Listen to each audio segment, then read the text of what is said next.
जोहर गे गते को सानम को सगुन दाराम इᱧᱟ ᱟᱨ ᱢᱤᱫᱴᱮᱱ ᱱᱚᱣᱟ ᱵᱷᱤᱰᱤᱭᱳ ᱨᱮ ᱛᱚ ᱱᱚᱣᱟ ᱫᱚ ᱵᱞᱚᱜᱤᱝ ᱵᱷᱤᱰᱤᱭᱳ ᱫᱚ ᱵᱟᱝ ᱠᱟᱱᱟ यूट्यूब रे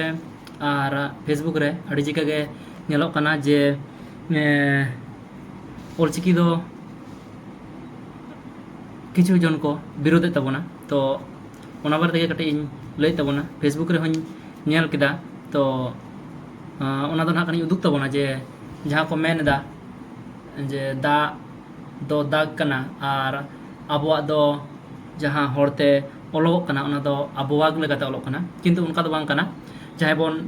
ऑल बोन बड़ाया से जहां नितो को ऑलचिकी ते संताली ते को ओलो पढ़ा कते हेज कान तबना सनाम को गे को बड़ाया नवा दो जे दाग दो दाग गे ओलोआ और दाग दो दाग गे ओलोआ आबुआ हो उनका गे आबुआ ओलोआ और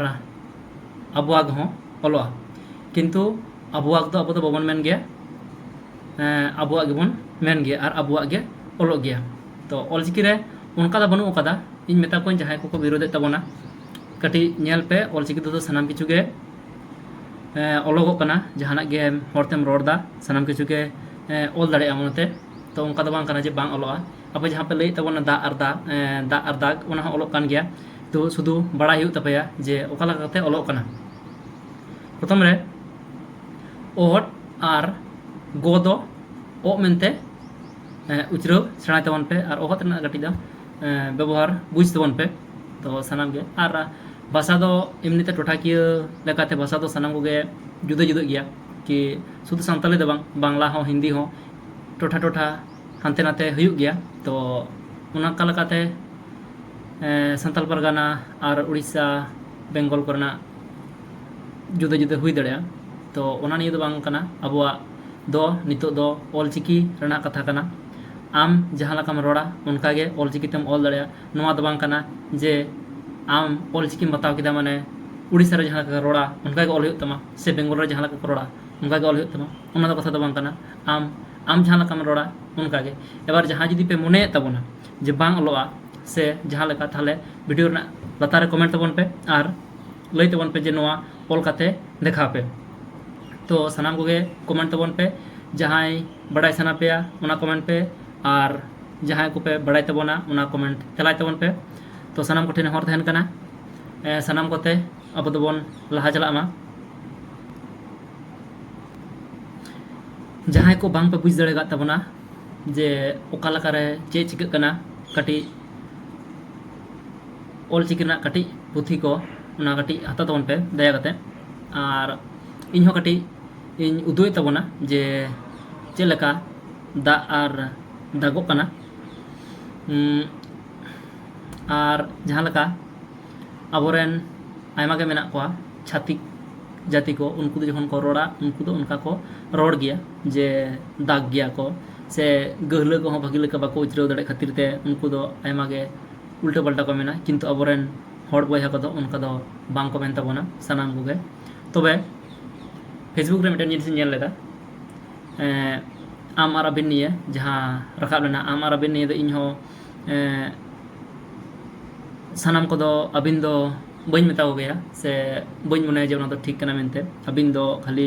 नैहर पाहटा गे ठीकई मनेया जे नैहर पाहटा गे बन रोड मा ओना गिन मेन तबना और बांखान दो सनाम गे ठीक गया तो मान खान सनाम को नेल संगे तबन पे सनाम कते बन सला गोटाया जे ऑलचिकी दो चिदा बांग कना से चिदा कना मेनते ऑलचिकी दो इंदी मनेया ठीक गिता बना और ओना दो सनाम किछु गे ओलोक कना निंका दो बांग कना जे जहां रे सेनोआ ओनेना भाषा आदो तकवा से जहां चिका नोआ अपनार लेखान आको लेकाते को ऑल दड़या ओलोगो गया जोहार जहां को ऑलचिकी बापे बुझे तबना उनको ठेन फेसबुक ना कमेंट लेकाते जहां हेज कना बारिया अड़ मिद दो दा और मिद दो आबुआ दो हाली गे वीडियो तलाते मिद हर मेन का तबना तो बनार के बन नेला आपे लेकाते ओका पे मेनदा और आले लेकाते ओका ले मेनदा चिदा ऑलचिकी सही गया और चिदा ना दो बांग ठीक गया आपे जहां पे मेनदा नो नोडे ऑल मेना तबना नोआ दो हुयुग कना दा किंतु आपे पे मेनदा नोआ दो दा दो बांग नोआ दो दाग कना नोआ दो एक्चुअली दाग गे कना जदि दाग बन मेना ताहले मिट्टेन ओहत लगा बोना तबे नोआ दो दाग बन मेन दड़ेया छातिक ठेन जुदीम उचराव होचे ताहले नोआ दो गो गे उचरावा उनी दो आ ना ओ दो बाय उच्चारण दड़ेया जहाँ लेका जुदी बन मेना दा नॉय दा गिन मेन लेदा दा नोआ दो दा कना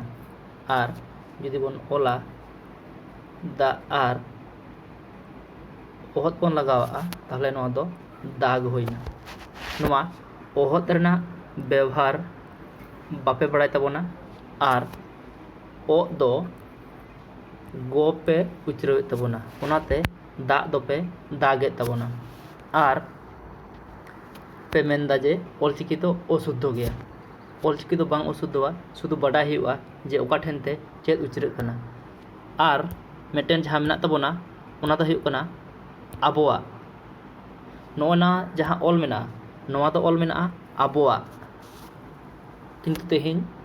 सेता रेगे नेल केदा वीडियो रे मेनदाय आबोआ को मेनदा ओकोय संताड़ हो नोंका दो बन आंजम गा कोआ जे जहां को मेनदा आबोआ दो आबोआग उनका दो दिकु हर से छातिक हर जुदी नुका को रोड़ा ताहले आबोआग को मेन गया कारण उनको दो आबोआग दो बांग को उचराव दड़ेया और उनको ठेन जुदीम चेदा ऑलचिकी ताहले दो नोआ दो गोगे मेतामा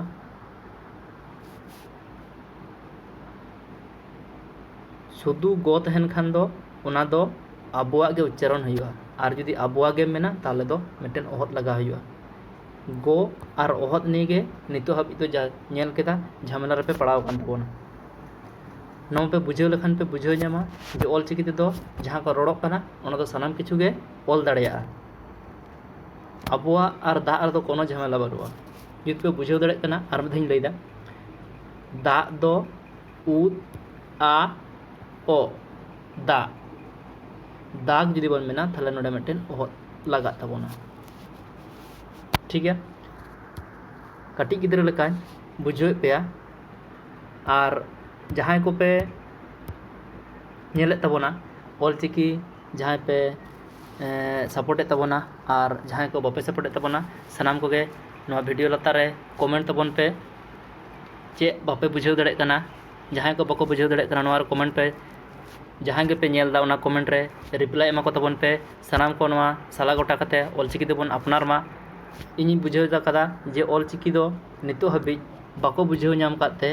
अबोरेन जहां मेना कोआ संताल परगना रेन उनको को नितो हाबि नोआ रना को विरोध दा आर को मेनदा सानाम किछु बांग उचराग ताबोना सानाम किछु गे उचरागा चिदा बांग उचरागा और उनको जहां को साब कदा ओना मा कटी गिद्रा होय लई दड़ेया नोआ दो लाहा बुझाव लेपे जे ऑलचिकी ओका लगाते ऑलवा ऑलचिकी जहां लगा कते रोड़ोआ उनका गे ऑलवा ओंडे चे ऑल मेना नोडे आपे लेकाते ऑल मेना आबोआग आबोआग ओ मैं मिते कना ओ उच्चारण पे ओ ताले खान पे बुझाव ना तो आबोआ और आबोआ और आबोआग मध्य रे दो चे डिफरेंट पेना